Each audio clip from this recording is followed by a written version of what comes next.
Dāmas un kungi, labrīt! Priecājamies jūs redzēt APF Holdings webinārā, kura ietveros tiksiet iepazīstināti ar uzņēmuma biznesa modeli, izaugsmes stāstu, svarīgākajām tendencēm tirgu un aktuālo IPO piedāvājumu. Šodien ar mums kopā ir uzņēmuma dibinātājs un lielākais akcionārs Jurijs Adamovičs, viņš arī valdes priekšsēdētājs, kā arī uzņēmuma padomes priekšsēdētājs Ulris Siltners. Mēs sāksim ar uzņēmuma prezentāciju, pēc kuras sekos jautājumu un atbilžu sesiju.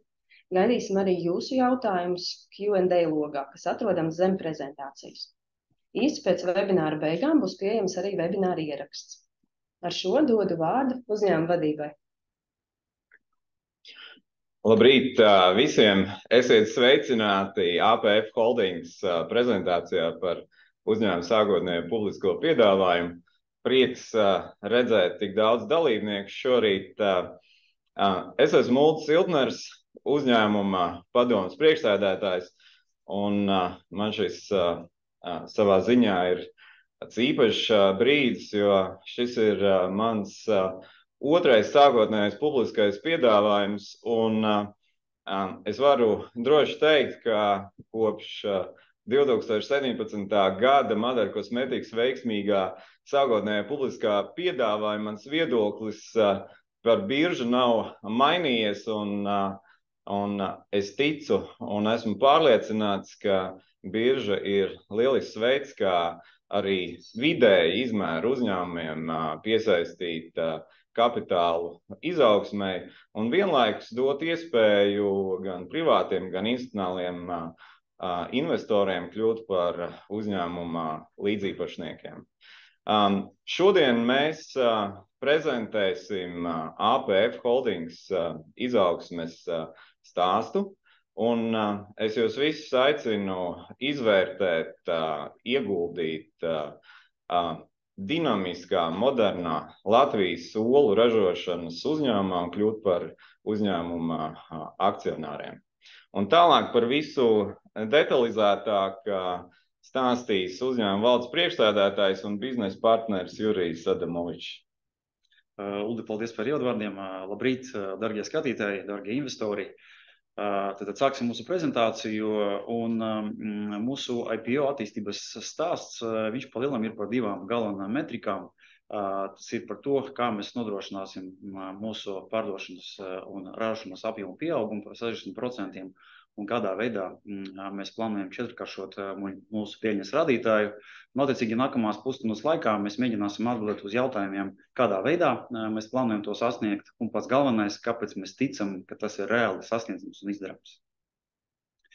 APF Holdings, kas mēs esam, mūsu pirmsākumi ir meklējami skaistajā Alūksnes novadā, kur attiecīgi ir atrodas mūsu galvenais aktīvs Alūksnes putnu ferma. Alūksnes putnu fermas pirmsākumi ir meklējami 1961. gadā. Pirms 2 gadiem mēs esam svinējuši 60 gadu jubileju. Attiecīgi Alūksnes novads absolūti pamatoti var uzskatīt sevi par Latvijas putnukopības nozares pamatlicēju, un pilsētas arhīvos esam atraduši daudz interesantu dokumentu par to, kādā veidā fabrika tika dibināta un kādi bijuši tie darbības radītāji pirmsākumos. Bet tas, ko es gribētu pateikt arī sākumā, kad APF izaugsmes stāsts, tas ir tādas dinamiskas un ļoti interesantas transformācijas stāsts. Mūsu komanda 2016. gadā ir pārņemusi pēc būtības tādu padomju laiku degradētu teritoriju, ar pusi pabeigtu vienu modernizācijas cehu, kur attiecīgi jau jauna komanda ir transformējusi, un pēdējo 6 gadu laikā mēs esam izgājuši tādu diezgan smagu ceļu, kura rezultātā esam kļuvuši par 3. lielāko olu ražotāju Baltijas valstīs, un varam ļoti pamatoti sevi arī uzskatīt par vienu no modernākajiem putnukopības uzņēmumiem mūsu reģionā. Tagad uz ekrāna mēs redzam vizualizāciju, kā tad izskatījās putnukopība pirms 60 gadiem un kā putnukopība izskatās šodien. Neliels ieskats vēsturē pirms 60 gadiem putnu fabrikā, to laiku kolhos, nodarbināja 50 darbiniekiem, un atbilstoši attiecīgi to gadu arhīviem mēs redzējām, ka putnu fabrikas ražošanas jauda varēja starp 500 000 līdz 3 miljoniem vistu olu gadā. Salīdzinājumam šobrīd mūsu putnu fabrika nodarbina 54 cilvēkus, un mēs spējam saražot 115 miljonus olu gadā. Tātad tās produktivitātes kāpums, viņš ir vairāk nekā 30 kārtīgs, un, kā jūs arī varat redzēt no bildēm, visas iekārtas un ēkas ir ļoti modernas, un ar ko mēs īpaši lepojamies, 2 no 3 mūsu cehiem, principā gandrīz pilnībā ir vadāmi ar smartphonu, jeb vietālruni palīdzību, līdz ar to arī cilvēku iesaistīšanos un iedarbība ar dzīvniekiem ir novesta līdz absolūtām minimumam. Neliels ieskats mūsu pamatciparos. Tad mūsu ražošanas jauda šobrīd ir 115 miljonu olu gadā. Mūsu ganāmpulks ir 450 tūkstoši deju vistu. Šobrīd Alūksnē mums ir 3 vistu novietnes. 2 no tām ir ārpus prostiem, jeb kutis dētās olas ražojošas, un 1 ir sprostos dētās olas. Mums ir pašiem savi olu šķirošanas un barības gatavošanas cehi, un šobrīd mēs arī finalizējam saules enerģiju parka instalācijas darbus. Runājot par pamata finanšu rādītājiem, 22. gadu mēs noslēdzam ar 11,2 miljonu eiro apgrozījumu, EBITDAS radītājs sasniedz 2,1 miljonu eiro, un mēs uzrādījām EBITDAS maržu 19% līmenī. 23. gads mums patiesībā pat labāk izskatās vēl labāks. Pirmo pusgadu mēs noslēdzam ar 7 miljonu apgrozījumu, un laba ziņa ir tā, ka pirmajos 6 mēnešos mēs principā gandrīz pilnībā esam nopelnījuši arī iepriekšējā gada EBITDU. Neliels ieskats mūsu produktu portfelī, kā jau pienākas olu ražotājiem, tas produktu klāsts ir salīdzinoši vienkārši. Mēs klientiem piedāvājam 3 veidu olas, kas attiecīgi arī ir mūsu pamatprodukts. Mēs piedāvājam sprostos turēto vistu olas, kas Baltijas tirgu joprojām ir vispieprasītākais tirgus produkts tā cenas dēļ. Attiecīgi, kā es minēju iepriekš, mums ir 2 cehi, kuros mēs ražojam kutizdētas olas, un arī ņemot vērā aizvien pieaugušo patērētāju prasību pēc paaugstinātiem dzīvnieku labturības standartiem, mēs saviem klientiem arī piedāvājam tā saucamās free range, jeb brīvos apstākļos dēto vistu olas, ko mēs attiecīgi nodrošinām sadarbojoties ar nelielām zemnieku saimniecībām, kas ir mūsu certificētie sadarbības partneri.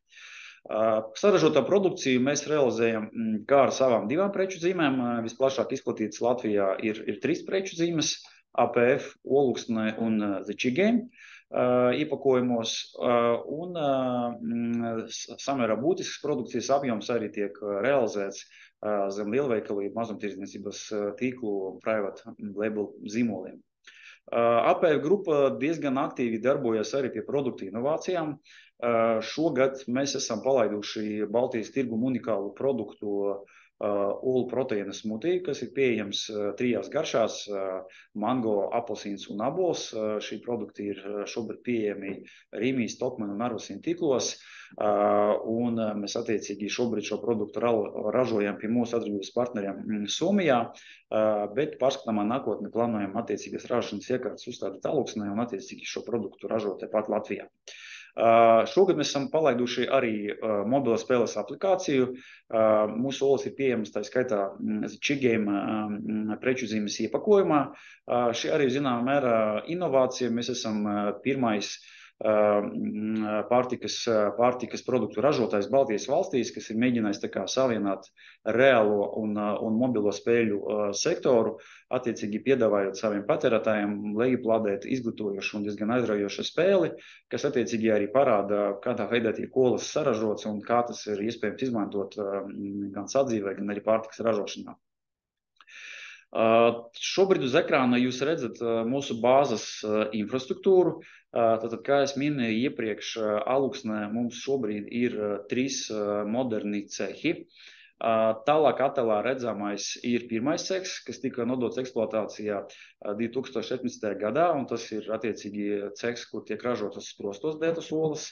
Divi cehi, kas ir tuvāk ekrānam, tie ir attiecīgi mūsu jaunākie cehi, kur attiecīgi mēs nodrošinām ārpus prostiem jebkūtī dētu olu ražošanu.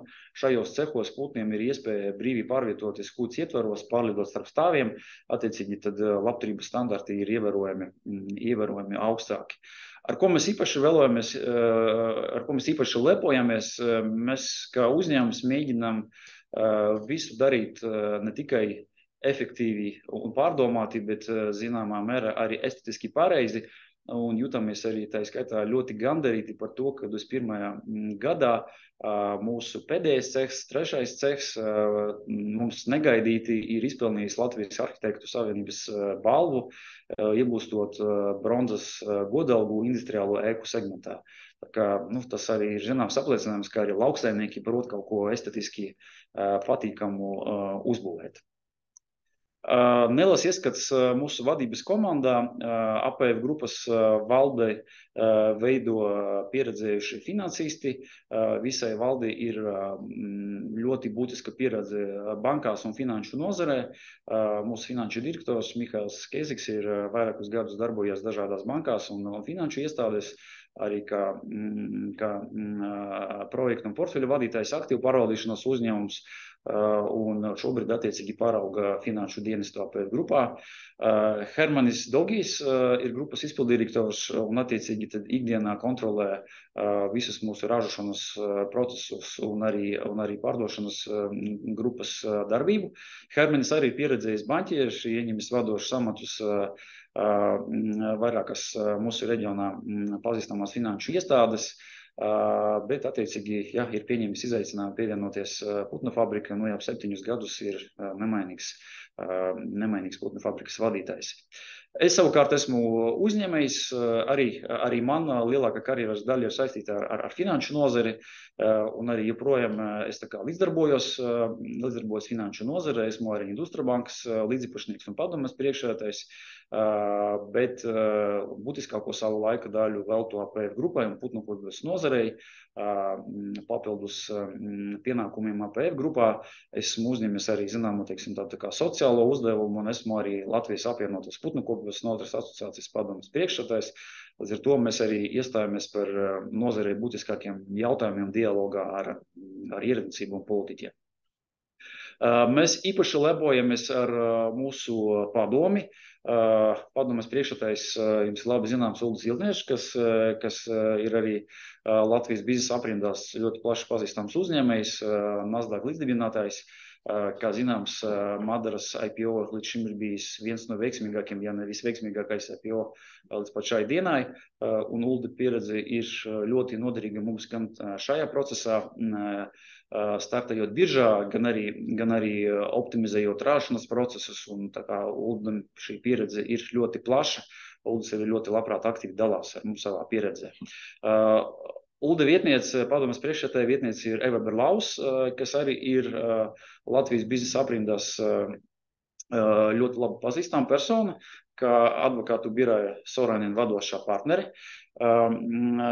Mums padomes locekļu vidū ir arī ļoti pieredzējis starptautiskas investīciju banķieris Miguels Jordau. Miguels ir Londonā bazēts investīciju banķieris, kam ir ļoti plaša pieredze agritech nozare dažādās agritech startupos, gan Londonā, gan Oksfordā, un Miguels mums ļoti palīdz strateģiskos un finanšu jautājumos. Un mūsu padomes locekļu vidū ir pārstāvēti arī R&D, jeb pētniecības jautājumu eksperti.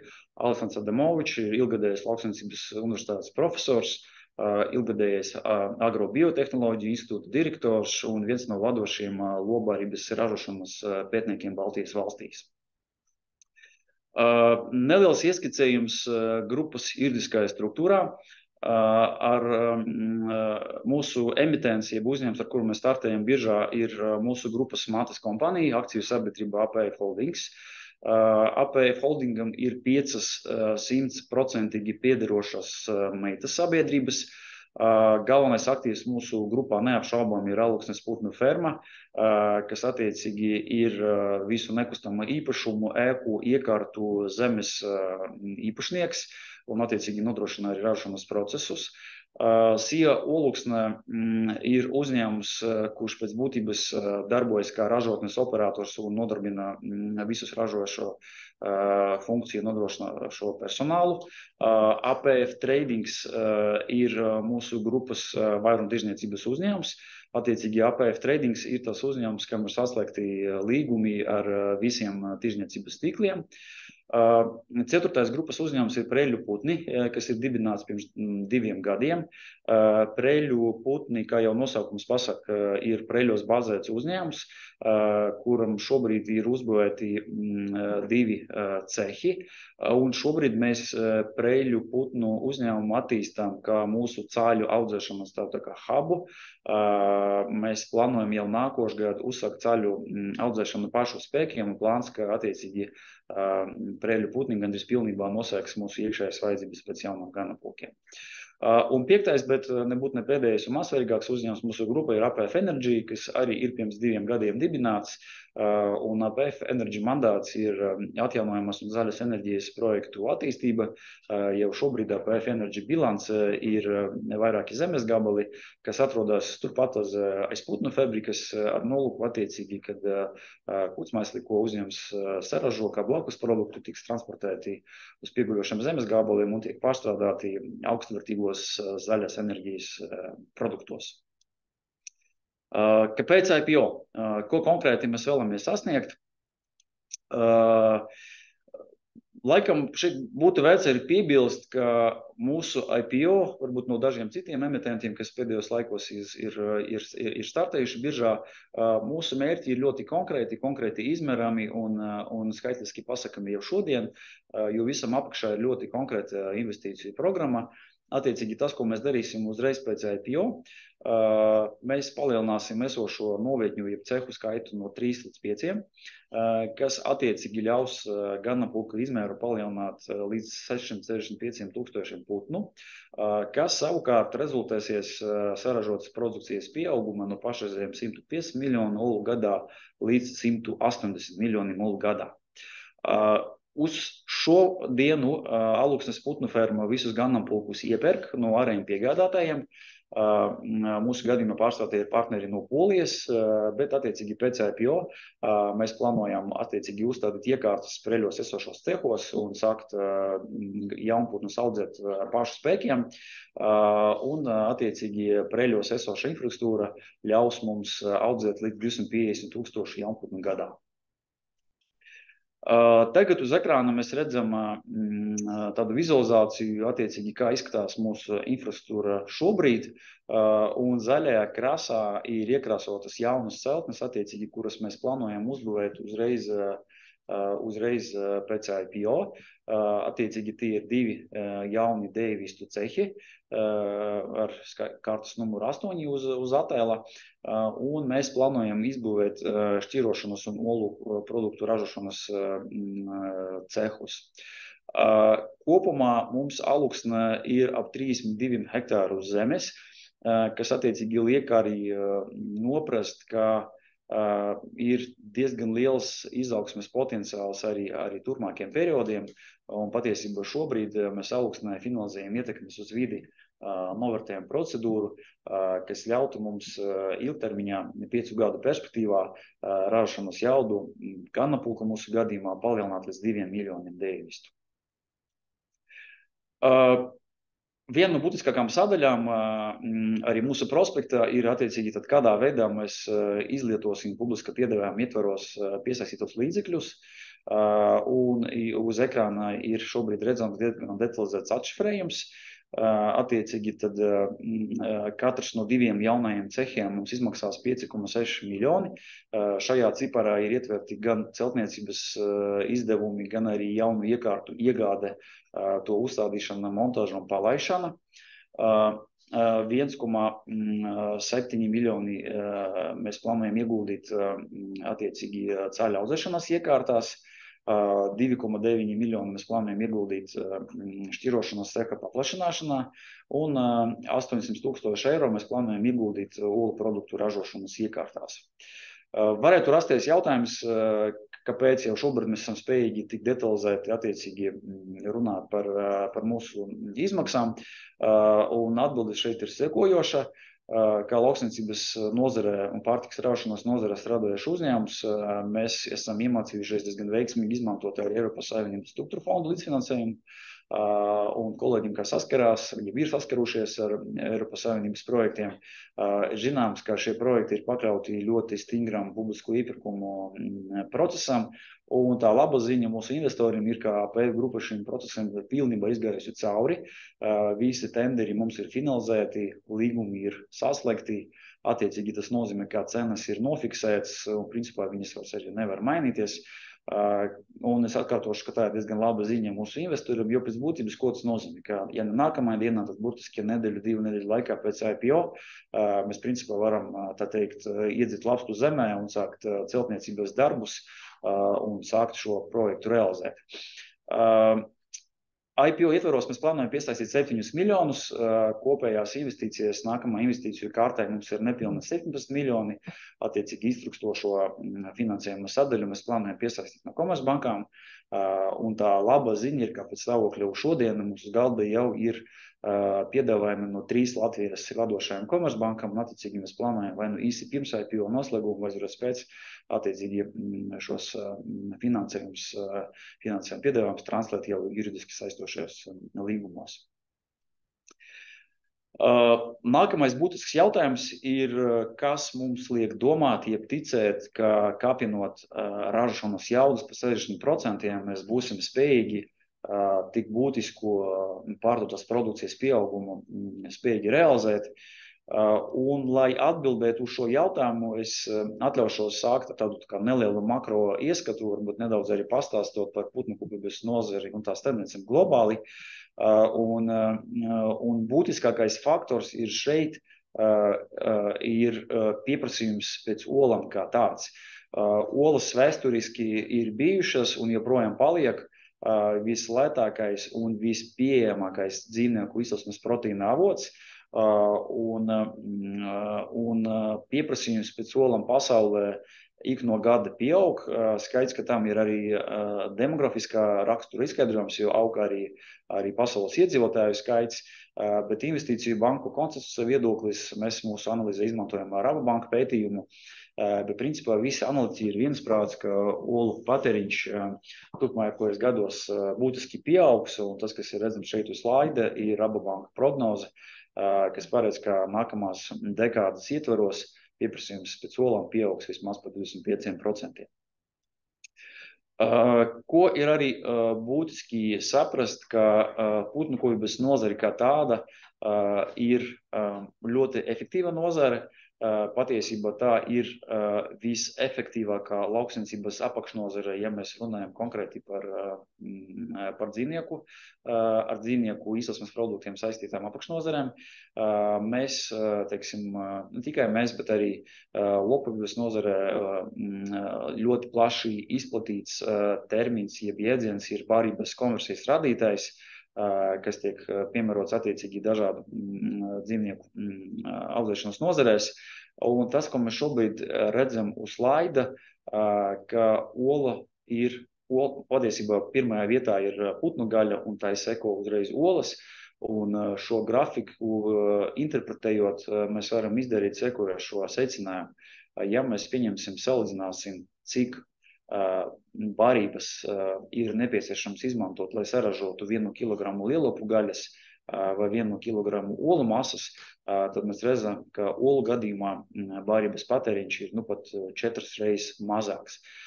Šis arī zināmā mērā izskaidro, ka pēc daudzās valstīs putnu kopībā neietilpst to lauksaimniecības apakšnozaru skaitā, kas nesaņem tieši maksājums no valsts budžeta, jo vēsturiski putnukopība kā nozare ir spējusi pierādīt, ka tā ir rentabla bez tiešām subsīdijām. Kas, manuprāt, ir arī diezgan laba ziņa mūsu investoriem. Nemazāk būtisks ir arī vietējā pieprasījuma analīzes faktors. Jūs visi cienījamie skatītāji, kā olu patērētāji ikdienā, pilnīgi noteikti esat pamanījuši, ka pēdējos gados aizvien pieaug dažādā veida aicinājumi, PR kampaņas par uzlabotiem dzīvnieku labturības standartiem. Nu jau nav noslēpums, ka vairākie lielveikalu tīkli Baltijā, īstenībā visi starptautiskie tīkli jau ir paziņojuši, ka sākot ar 25. gadu savos plauktos vairs nepiedāvās sprostos dētās olas.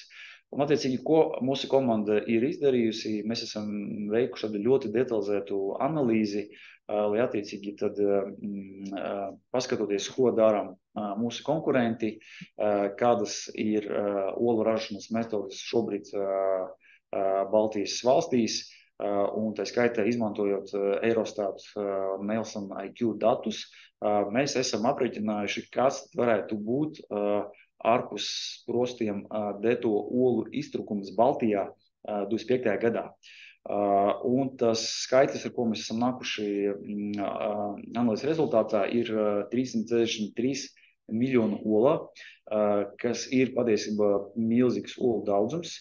Un tās divas jaunas vistu novietnes, attiecīgi, kuru jaudu mēs palaidīsim nākošā gada nogalē, spēs saražot tikai 73 miljonu olu gadā.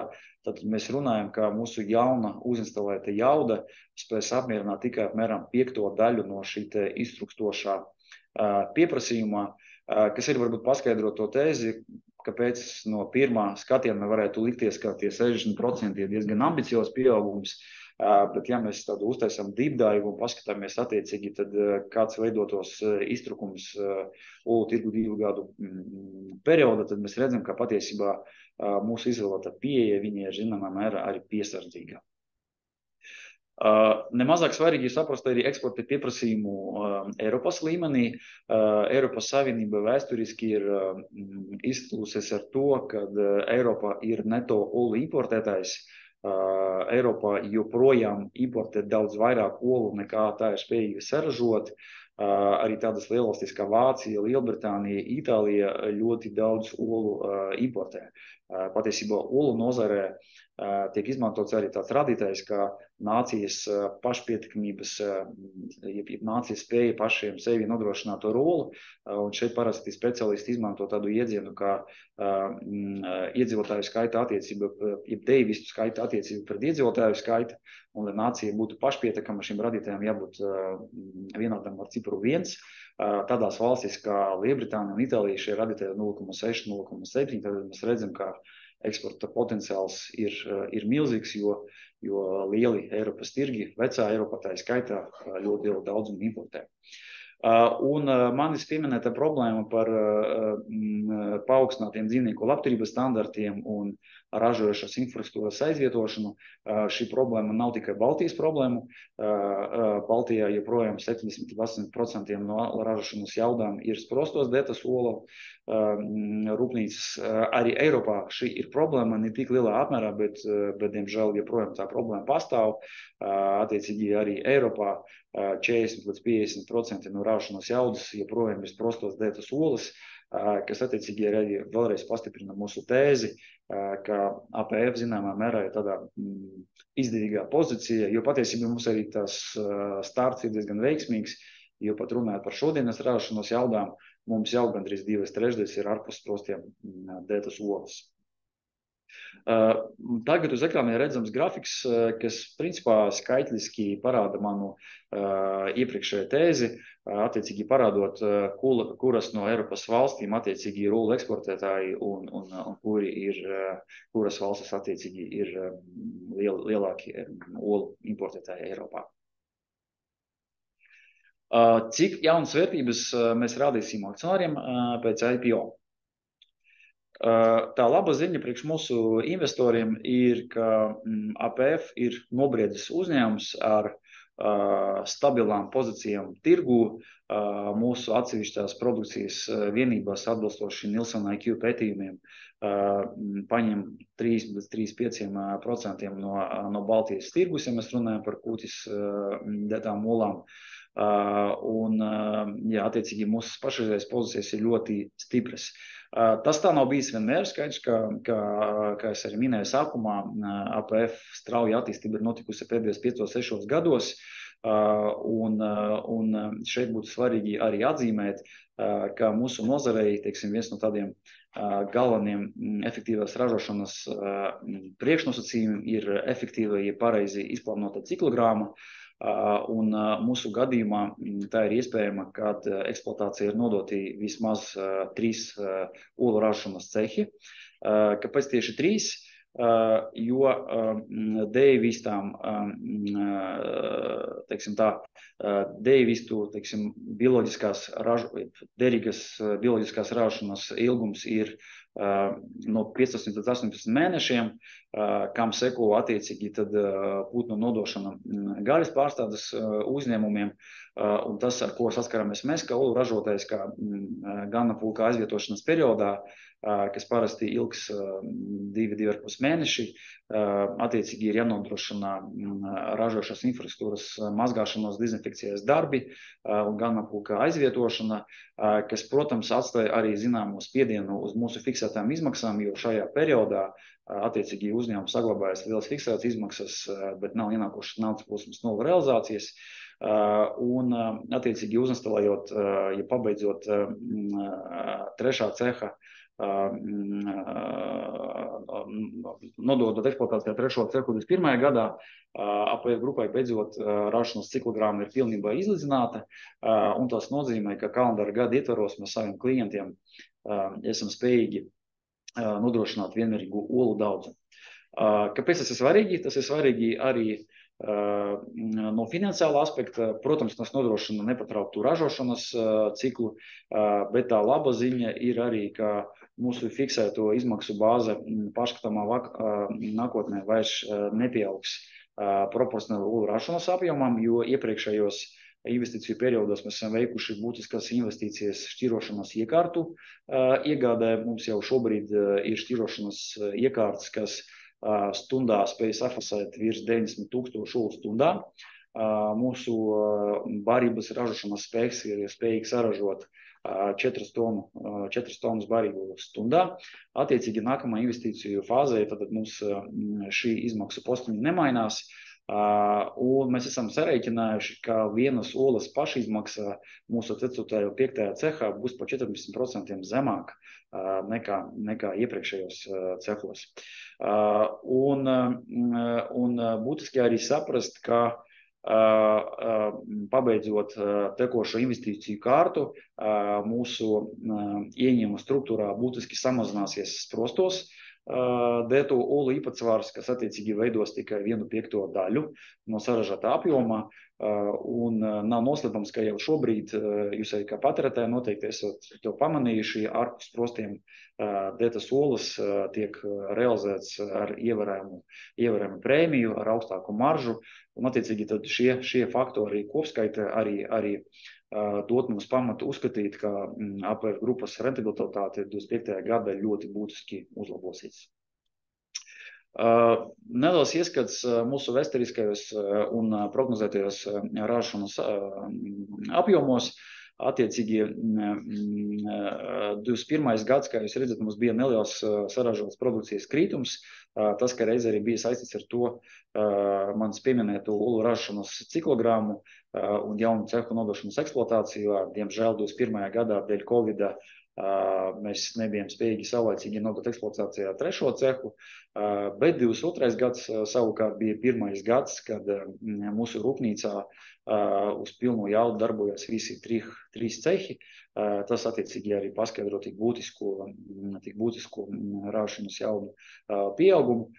Šogadu mēs noslēgsim ar salīdzinoši līdzīgu saražotas produkcijas pieaugumu. 24. gadā mēs saražosim nedaudz vairāk olu, kas ir saistīts ar ciklogrammas uzlabojumiem, un 25. gads jau būs pirmais gads, kad uz pirmo jaudu darbosies visi 5 cehi. Un tas, protams, translēsies arī mūsu apgrozījuma pieaugumā. Kā es minēju iepriekš, pagājušā gadu mēs noslēdzam ar 11,2 miljonu apgrozījumu. Šogad mēs prognozējam 14,7 miljonu apgrozījumu, un pirmie 6 mēnešu rezultāti ļauj mums ticēt, ka šis rādītājs ir sasniedzams. Nākošais gads mēs plānojam nelielu apgrozījumu pieaugumu, kas ir saistīts ar ieņēmumu struktūras izmaiņām un ar šķidro produktu īpatsvara pieaugumu mūsu ieņēmumos. Un 25. gads attiecīgi ir jau tad pirmais gads, kā es minēju, kad eksploatācijā būs nodoti visi 5 cehi. Un attiecīgi tad apgrozījuma pieaugums arī translēsies arī EBITDAs pieaugumā no 4 miljoniem šogad līdz 8,5 miljoniem 25. gadā. IPO piedāvājums. Vienas akcijas cena ir 6,81 eiro. Mēs apzināti piedomājam pie tā, lai akcijas cena tiktu noteiktā tādā līmenī, lai mūsu piedāvājums būtu interesants ne tikai institucionāliem, bet arī retail investoriem. Mēs neesam paredzējuši nekādus mākslīgus ierobežojumus attiecībā uz minimālo darījumu, jeb minimālo akciju skaitu. Jebkurš mūsu klients, partneris, mūsu ražotās produkcijas fans ir laipni lūgts iegādāties mūsu akcijas, tad minimālā darījuma sliekšņa nav. Viena akcija, pat nopirkot vienu akciju, varētu kļūt par mūsu akcionāru. Parakstīšanās periods ir sācies pagājušo piekdienu, un parakstīšanās periods noslēgsies 30. oktobrī. Es gan šeit slaidā redzu drukas kļūdu. Parakstīšanā noslēgsies 30. oktobrī 15:30, attiecīgi pa 1 stundu agrāk nekā šobrīd slaidā ir norādīts. Piedošana par šo drukas kļūdu. Kopumā attiecīgi mēs piedāvāsim nedaudz zem 1,100,000 akcijām, un mūsu IPO mērķis ir piesaistīt 7 miljoni eiro. Un attiecīgi, ja parakstīšanās uz akcijām notiks pilnā apmērā, tas attiecīgi nozīmē, ka free floatā, jeb publiskā piedāvājumā nonāks 19,4% no grupas akcijām, kas mūsuprāt, arī analizējot iepriekšējo emitentu pieredzi, spētu nodrošināt pietiekošo tirgus dziļumu un likviditāti, lai attiecīgi arī mūsu investori būtu spējīgi ar mūsu akcijām tirgoties. IPO ietvaros akcijas varēs iegādāties investori gan Latvijā, gan Igaunijā un Lietuvā, un pēc IPO mūsu akcijas tiks kotētas Nasdaq Riga First North sarakstā, un paredzams, ka pirmā tirzniecības diena būs šī gada 3. novembris. Dividendžu politika, protams, ir neapšaubāmi viens no svarīgākiem jautājumiem, kas interesē jebkuru investoru. APF grupas dalībnieku sapulcē mēs esam apstiprinājuši dividendžu politiku, kas paredz, ka sākot ar 26. gadu mēs dividendu izmaksai novirzīsim līdz 50% no peļņas. No mūsu investīciju programmas ir skaidrs, ka nākamajos 2 gados visa brīva naudas plūsma tiks novirzīta investīciju projektiem, un attiecīgi līdz 26. gadam mēs īsti arī neredzam iespēju kaut kādu peļņas daļu novirzīt dividendu, bet pēc 26. gada attiecīgi šāda iespēja ir paredzēta, bet šeit pilnīgi noteikti absolūti godīgi arī būtu uzsvērt, ka APF, IPO un vispār APF stāsts, tas nav dividendžu stāsts, tas ir tāds ļoti izteikts izaugsmēs stāsts un attīstības stāsts, un APF grupa, protams, ir noskaņota arī ilgākā termiņā turpināt attīstīties un kaut kādu daļu no savas peļņas novirzēt ražas jaudu kāpināšanai. Dažos vārdos arī par mūsu zaļas enerģijas projektiem, kā es minēju arī prezentācijas sākumā, viens no mūsu galvenajiem blakus produktiem ir kūtsmēsli. Jau šobrīd ražošanas procesu ietvaros mēs nosacīti saražojām līdz 50 tonu kūtsmēslu dienā, kas ir ļoti iespaidīgs kūtsmēslu daudzums. Līdz šim mēs bijām spējīgi diezgan veiksmīgi šo blakus produktu novirzīt kaimiņos realizējot attiecīgi kaimiņu esošajām biogāzes stācijām un Alūksnes un apkārtējos novados strādājošiem zemniekiem, bet skaidrs, ka uzņēmumu attīstoties un kucmēslu daudzumu pieaugot, mums ir vajadzīgs ilgspējīgs un stabils risinājums. Tieši šī iemesla dēļ mēs jau šobrīd konkrēti mūsu meitas sabiedrībā APF Energy attīstā divus projektus. Viens no tiem ir biometāna rūpnīca un otrs ir granulētā minerāla mēsla rūpnīca. Jāpiebilst, ka mūsu gadījumā šī nav kaut kāda varbūt klasiskā, teiksim, riska kapitāla investīcija. Tas ir attīstības vektors, ko patiesībā šobrīd realizē visi vadošie lauksaimniecības uzņēmumi. Un šī ir arī neatņemama mūsu ESG stāsta sastāvdaļa. Un projekts attīstās savu gaitu, tam ir paredzēts diezgan būtisks capex.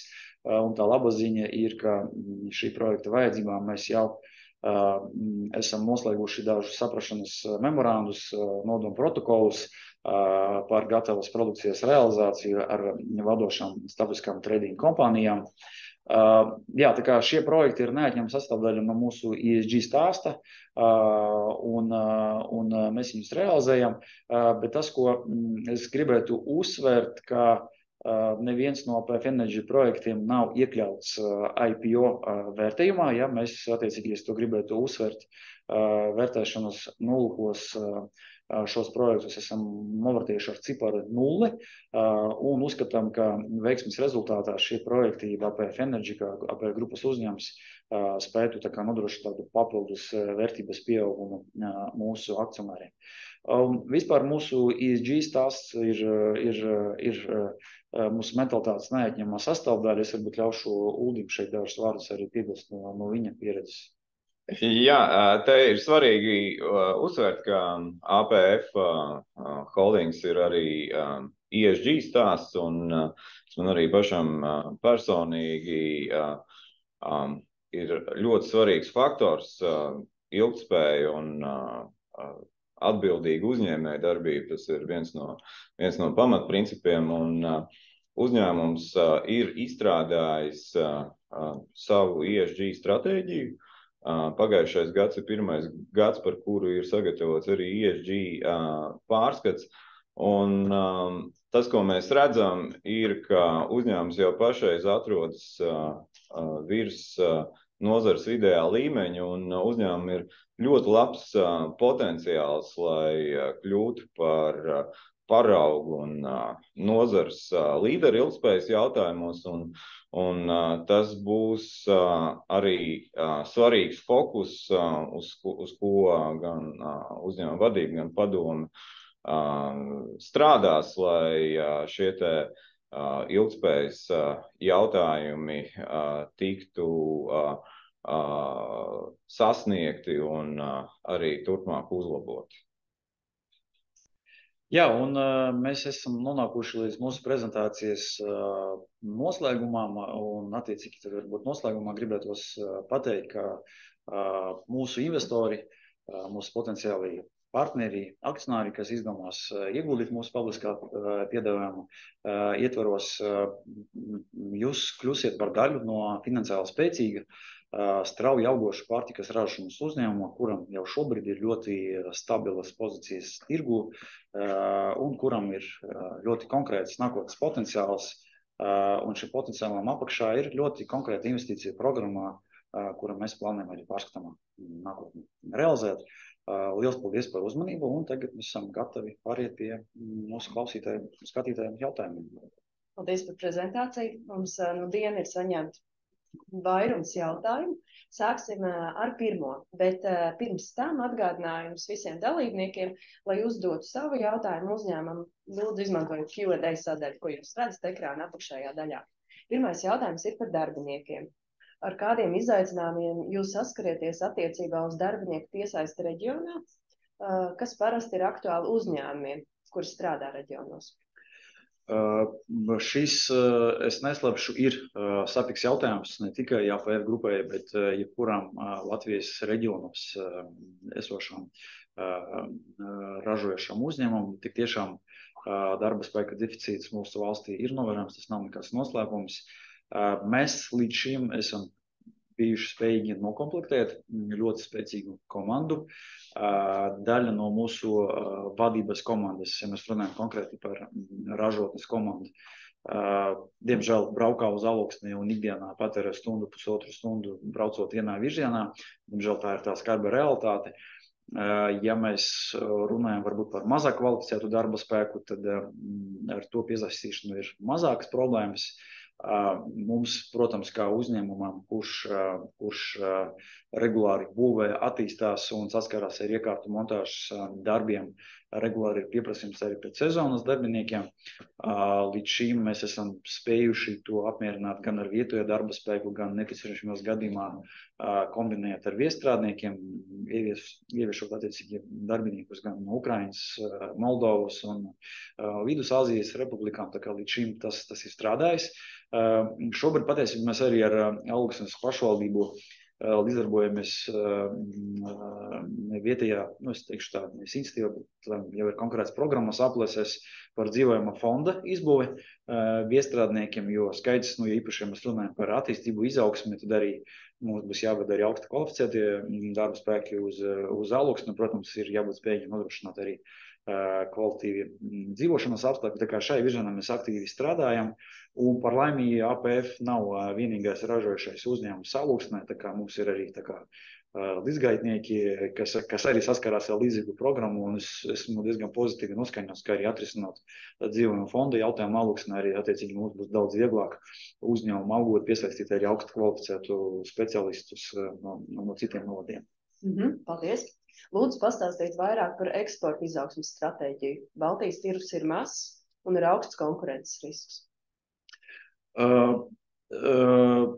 Runājot par eksporta tirgiem, var zināmā mērā teikt, ka Baltijas tirgus ir mazs, bet tas, ko mēs redzam šobrīd ar mūsu esošo ražošanas jaudu, mēs patiesībā jau šodien neesam spējīgi apmierināt visu mazumtirdzniecības tīklu pieprasījumu pēc mūsu produkta. Un tā mūsu iekšē analīze liecina, ka ar 5 cehiem, attiecīgi tad sākot ar 24. gadu, 4. ceturksni un 25. gadā, mēs principā vēl joprojām knapi būsim spējīgi apmierināt visu mūsu klientu pieprasījumu. Tā laba ziņa ir, ka ola, viņa pēc savas būtības ir commodity, nav noslēpums, ka ola ir sava birža, jebkurš interesants var apskatīt, kā mainas olas cenas un dažādiem olu produktiem. Līdz ar to mēs principā jau gadu no gada līdz šim diezgan daudz no savas produkcijas eksportējām, attiecīgi realizējot spota tirgos citās Eiropas valstis. Manuprāt, šodien grūti nosaukt kādu Eiropas Savienības valsti, līdz kuru mēs vēl neesam eksportējuši. Līdz ar to arī, teiksim, jau šobrīd vēsturiski ir bijuši gadi, kad līdz pat 40% no saražotas produkcijas mēs bija eksportējuši. Un tā laba ziņa ir tāda, ka ola, ka produkts tiek ļoti plaši izmantots pārtikas nozarē.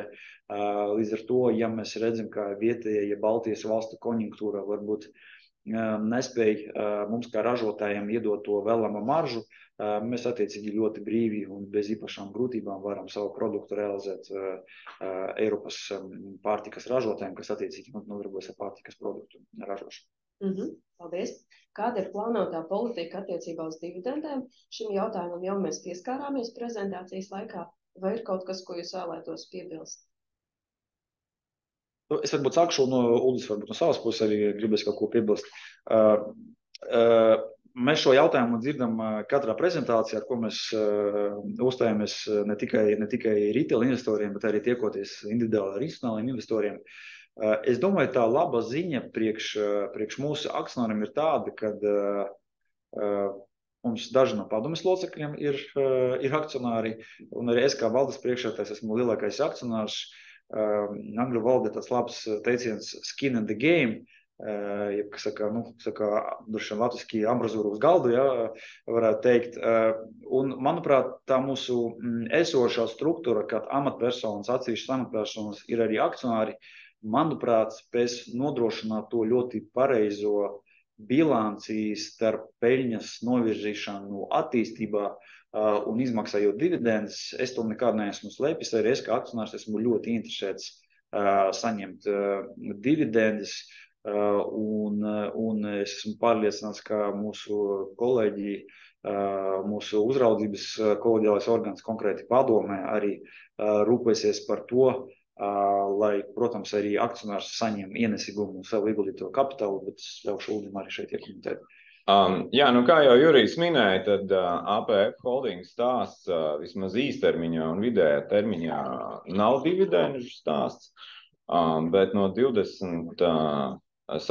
gada akcionāri varēs lemt par peļņas izlietošanu, un tad attiecīgi pēc tā brīža plāniem un nepieciešamības varēs lemt, vai šos līdzekļus lielākā mērā ieguldīt uzņēmuma attīstībā vai arī novirzīt dividendžu izmaksai.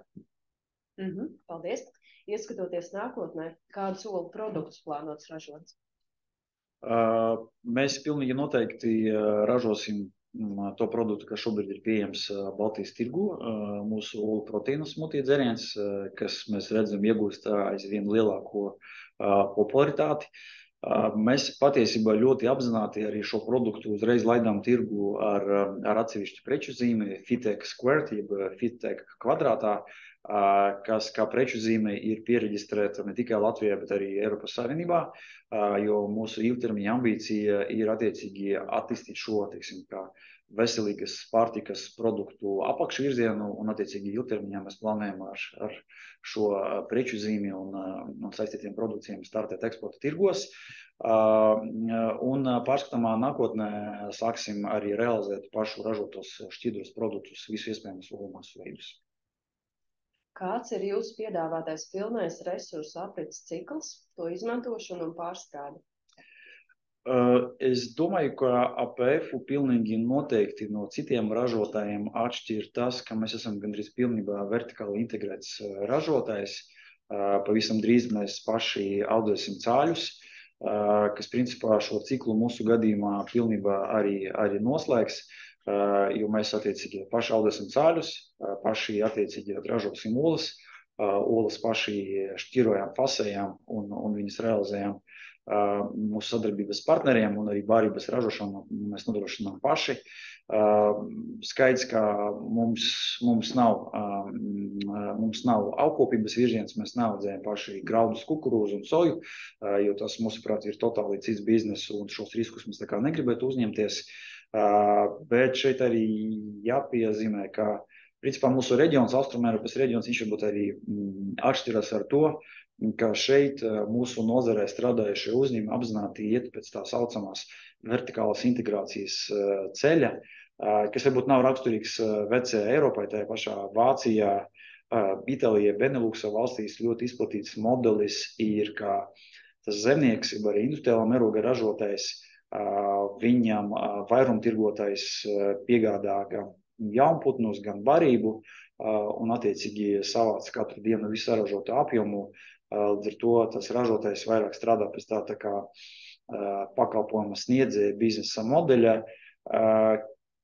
Mūsuprāt, tas nav izdevīgi, jo tas varbūt ir interesanti no risku mitigācijas viedokļa, bet tas attiecīgi tad ražotāji atstāja ļoti maziņu fiksēto maržu, kas mūsuprāt, teiksim, nav tās biznesa modelis, ar kuru mēs gribētu nodarboties. Kāds ir jūsu piedāvātais? Atvainojos, kāda jūsuprāt varētu būt APF Holdings akcijas vērtība pēc gada, 24. gada, 22. oktobrī? Es laikam atturēšos no mēģinājumiem nosaukt kaut kādu konkrētu ciparu, jo tas būtu ļoti spekulatīvi. Skaidrs, ka akciju cenu var noteikti ietekmēt ļoti dažādi faktori, kā no mums atkarīgi, tā ir no mums totāli neatkarīgi. Nav noslēpums, ka lauksaimniecības nozarē lielu pašizmaksu daļu veido tā saucamās commodity preces mūsu gadījumā. Tie ir graudi, kukurūza, soja pārsvarā, kas ir biržā tirgotas preces. Ir, protams, zināmi finanšu instrumenti, kā šo var mitigēt, jeb mazināt. Šos visus instrumentus mēs, protams, ikdienā izmantojam. Skaidrs, ka nozarei ir arī pakļauta bioloģiskiem riskiem. Putnu gripa ir mūsu nozarei visvairāk raksturīgs bioloģiskais risks. Pēdējos 30 gadus Latvijai šie riski ir gājuši secen. Cerams, ka tā būs arī turpmāk, bet jebkurā gadījumā mēs kā ražotājs ļoti atbildīgi šiem visiem riskiem pieejam. Mūsu biodrošības protokoli, arī mūsu ārēji auditori vērtējumā būtiski pārsniedz likumdevēja prasības, tā kā šajā ziņā mēs jūtamies ļoti komfortabli. Bet akciju cena pēc gada noteiks tirgus. Protams, mēs kā uzņēmuma akcionāri, kā uzņēmuma vadība ļoti ceram, ka cenai būs pieauguša tendence, bet, kā es minēju, cenu var ietekmēt arī no mums neatkarīgi faktori. Paldies. Kā tika noteikta IPO akcijas cena? 6,81 eiro. Jā, akcijas cena tika noteikta izmantojot DCF, Discounted Cash Flows, jeb latviski runājot diskontēto naudas plūsmas metodi. Vērtēšanā mēs piesaistījām vairākus konsultantus. Te jāpiezīmē, ka pārsvarā tās vērtības, kas no konsultantiem bija saņemtas, bija lielākas par to, ar ko mēs šobrīd startējam, bet tā mūsu filozofija bija, ka tomēr kaut kādai naudai ir jāpaliek uz galda, un mēs ļoti rūpīgi skatījāmies arī, kā ar kādu valuāciju tirgojās mūsu pīri, jeb, teiksim, salīdzināmo nozara uzņēmumi, jo mums likās, ka IPO tas nav tikai par mums, tas ir arī par investoriem, un lai IPO būtu veiksmīgs, mēs ļoti labi saprotam, ka, ja uzņēmums startēs ar tādu ļoti pārvērtētu vērtību, tas nebūs nevienam interesanti, un tas nav arī mērķis. Mēs gribam, lai arī pēc IPO visi mūsu akcionāri, partneri pelna. Līdz ar to arī tas bija viens no būtiskākiem priekšnosacījumiem nosakot vienas akcijas cenu. Kā Uldis Iltners tika pie 1,6% APF Holdings akcijām, vai viņš tās iegādājās, vai tās tika piešķirtas par pievienošanos APF padomē? Jā, šis jautājums ir pie manis. Es esmu uzņēmējs, un APF Holdings akciju iegāde ir bijis viens no maniem šī gada arī personīgajiem ieguldījumiem. Man kā uzņēmējam pievienojoties šeit padomē un arī veltot savu enerģiju, domājot par uzņēmumu attīstību, svarīgi bija arī kļūt par uzņēmumu akcionāru, un es šīs akcijas iegādājos no esošajiem akcionāriem, samaksājot par to naudā. Cik liela proporcija sastāda fiksētās izmaksas no kopējā OPEX? Fiksētas izmaksas sastādā aptuveni 20%, bet es gribu vēlreiz uzsvert, un tas, manuprāt, arī ļoti izvērsti izklāstīts mūsu prospekta risku sadaļā, ka mēs kā jebkurš lauksaimniecības nozarē strādājušs uzņēmums esam pakļauti commodity svārstību riskam, jo, kā es teicu un atkārtošu, graudi, kukurūza, soja ir mūsu pamatprodukti, un tas ir pakļauts svārstībām, ar to tā proporcija attiecīgi pieņemot, attiecīgi šīs fluktuācijas varētu pieaugt. Kāds no dalībniekiem lūdzu raksturot dējai vistu dzīves ciklu? Cik ilgi tās ražo olas un kas ar tām notiek pēc tam? Ja tā pavisam īsi ieskicējot, tad inkubācijas attiecīgi jaunputs kā tāds, viņš parādās inkubācijas rezultātā, un tad attiecīgi vienu diennaktī vecs putns, viņš nonāk jaunputu audzētavā, kur attiecīgi cāļi tiek turēti līdz 14-15 nedēļu vecumam, un attiecīgi tad vēlāk nonāk dējvistu novietnes. Ir vairāki uzņēmumi, attiecīgi, kas nodarbojas ar jaunputnu cāļu selekciju. Tas ir atsevišķs biznes, diezgan komplicēts, un attiecīgi atšķirībā no izvēlētās putnu šķirnes arī varijē putnu dzīves cikls. Tas, ko mēs redzam no savas pieredzes, tas varijē no 70 līdz 90 nedēļām, kas arī attiecīgi ir tad attiecīgi tas, teiksim tā, bioloģiskais cikls, kur ietvaros putns ir spējīgs ražot olu. Kas notiek pēc tam? Pēc tam attiecīgi putni tiek nodoti, jeb realizēti uz gaļas pārstrādes uzņēmumiem. Mums APF grupai nav savu gaļas pārstrādes infrastruktūras. Attiecīgi tad mūsu gadījumā ganāmpulka dzīves cikla noslēgumā mēs attiecīgi tad visu attiecīgā ceha ganāmpulku pilnā apmērā realizējam gaļas pārstrādes uzņēmumiem. Kāpēc tieši First North tirgus, ne oficiālais saraksts? Mums likās, ka šeit ir divi faktori. Pirmais ir mūsu uzņēmuma patreizējais briedums, jeb teiksim, tas, kur mēs esam šobrīd. Tā skaitā vērtējot tās prasības, kas tiek emitentam izvirzīts, tas ir numur 1. Un numur 2 ir arī mūsu plānotais IPO apmērs. Tomēr pamatsārakstā tiek kotēti krietni lielāki uzņēmumi, neslēpšu arī mūsu mērķis, kaut kādā ļoti pārskatāmā nākotnē, vidējā termiņā varbūt arī būtu attiecīgi pārkvalificēties, izpildot visas pamatsāraksta prasības, arī attiecīgi pāriet uz pamatsārakstu. Vai pārskatāmā nākotnē būs nepieciešams būtiskas investīcijas esošajās kūtīs?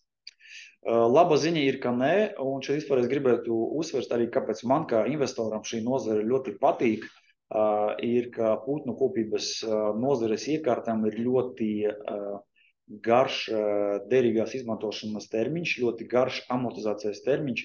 Mēs ar mūsu vadības komandu esam apmeklējuši arī putnu fabrikas citvietā Eiropā, kur iekārtas ir 25 gadus vecas, un attiecīgi vienkārši nomainot ar kādus attiecīgus mehāniskus mezglus, iekārtas turpina funkcionēt.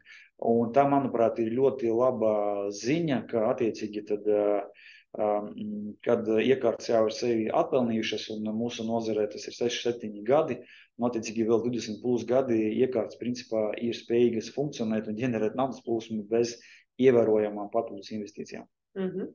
Vai un cik liela būtu ietekme uz uzņēmumu putnu gripes vai citas nopietnas infekcijas gadījumā?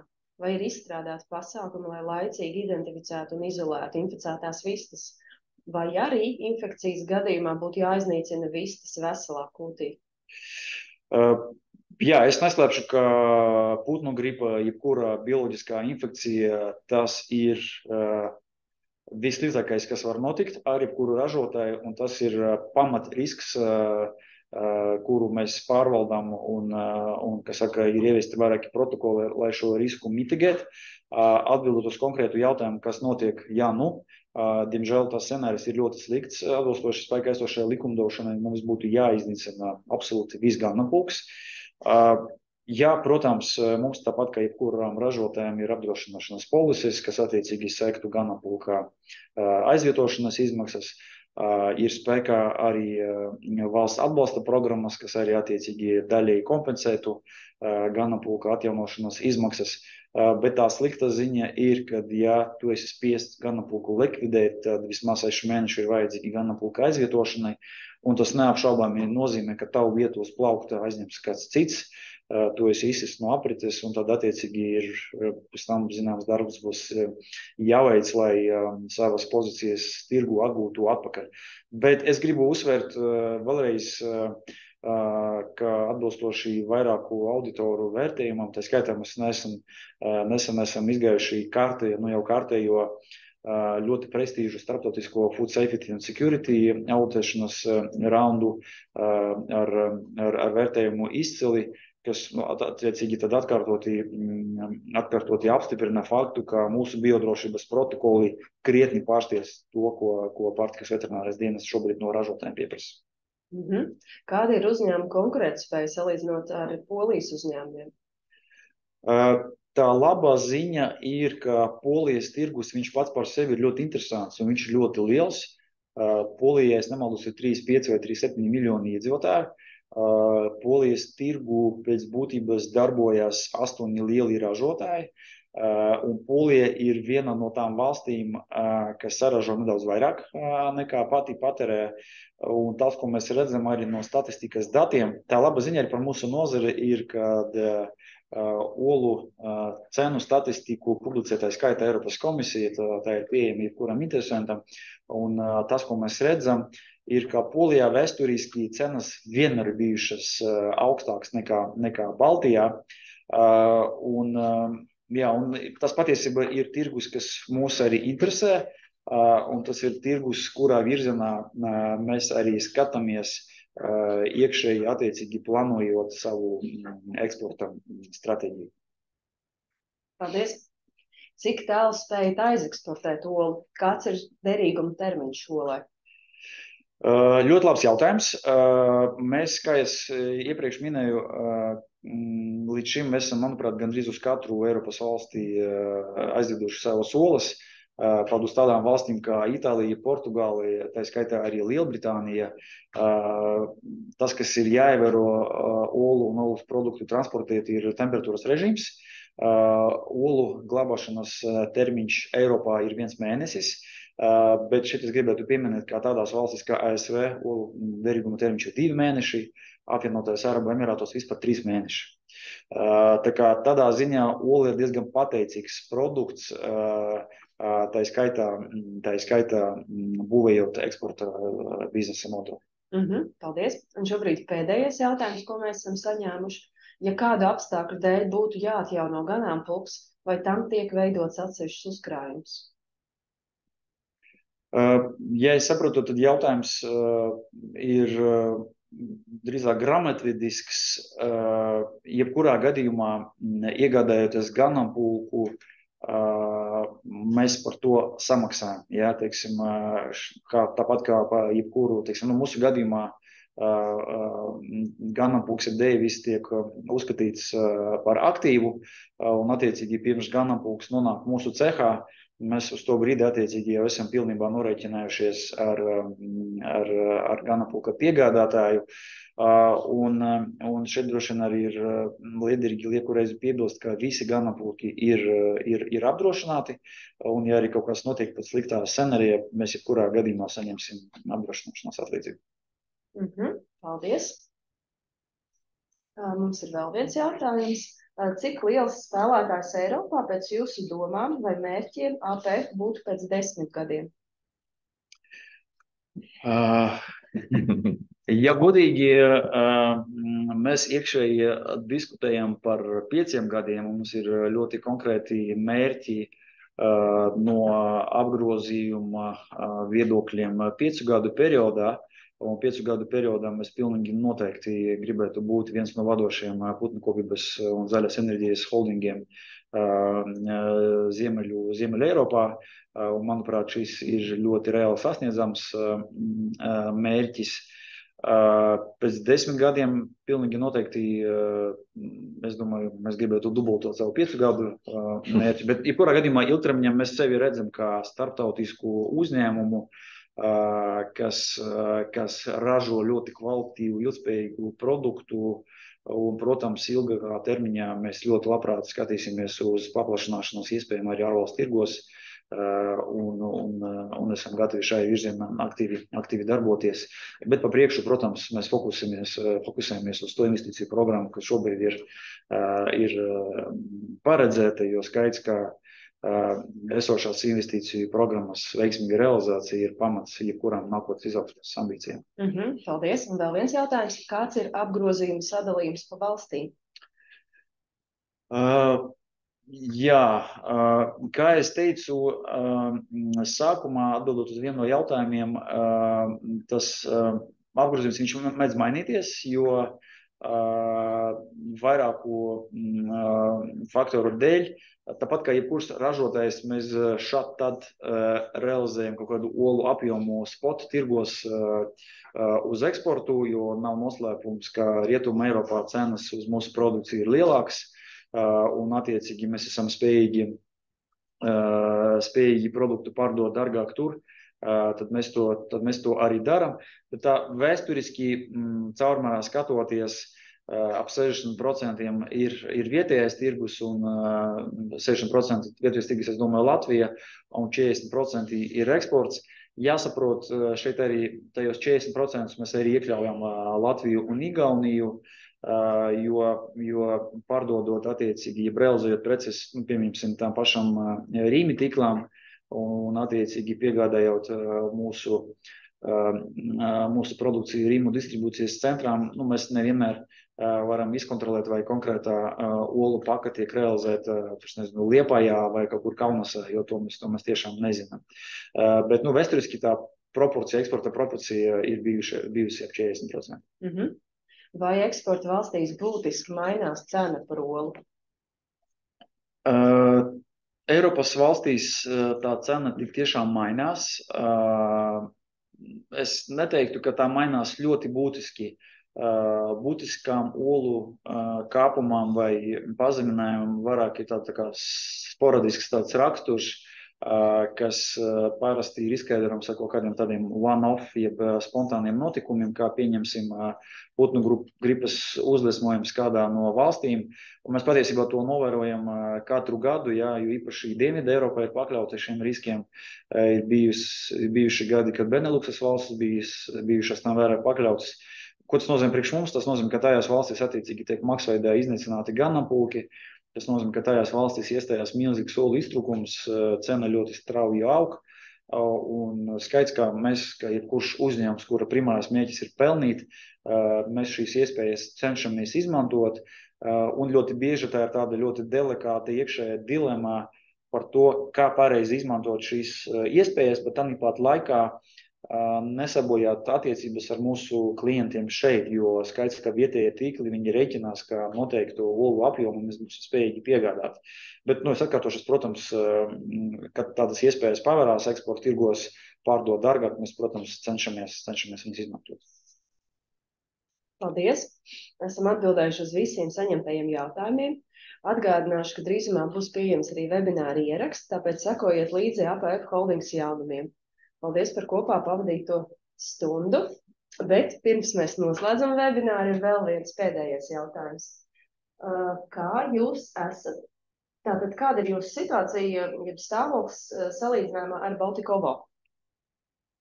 Baltikovo patiesībā ir ļoti spēcīgs un moderns uzņēmums, un mēs uzskatām, ka tādā ziņā mums ir paveicies, tiem investoriem, varbūt, kas ir arī mēģinājuši panalizēt mūsu nozare, ir zināms, ka Baltikovo ir lielākais Ziemeļa Eiropā esošais olu un produktu ražotājs.